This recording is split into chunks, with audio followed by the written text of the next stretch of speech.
पुन्हा एकदा स्वागत। एक महत्त्वाची बातमी, राज्याचे उपमुख्यमंत्री अजित पवार आणि भाजपचे आमदार महेश लांडगे यांच्यात आरोप प्रत्यारोपांच्या फैरी सुरूच आहेत। अजित पवारांचा एकेरी उल्लेख करत आम्ही काय बांगड्या भरलेल्या अशी घणाघाती टीका महेश लांडगेंनी केली होती।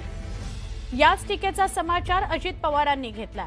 अरे तो मोठा नेता आहे, मोठ्या नेत्याने छोट्या नेत्याला एकेरीच बोलायचं असतं, तसंच अजित पवार त्याला चिल्लर वाटतोय अशी घणाघाती टीका अजित पवारांनी केली।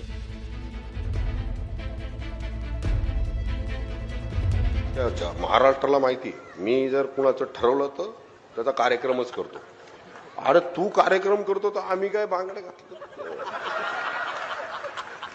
अरे आमचे या रणरागिणीच तुझा कार्यक्रम करतील। या आमच्या लाडक्या बहिणी आहेत, लाडक्या बहिणींच्या नावावर मतदान मागताना या लाडक्या बहिणी आमच्या देवा भाऊच्या आहेत, आमच्या सगळ्यांच्या लाडक्या बहिणी आहेत, आमच्या लाडक्या बहिणी आहेत या। अरे हेच कार्यक्रम करतील तुझ्या, तू बाकीच्या कार्यक्रमाच्या नादी नको लागू आमच्या। अरे तो मोठा नेता आहे, मोठ्या नेत्याने छोट्या नेत्याला एकेरीच बोलायचं असतं।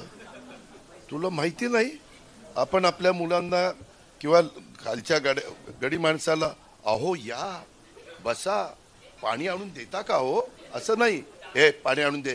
त्याच्यामुळं त्याला तो मोठा असल्यामुळे तो अजित पवार त्याला चिल्लर वाटतोय, म्हणून तो एकेरी उल्लेख करतोय।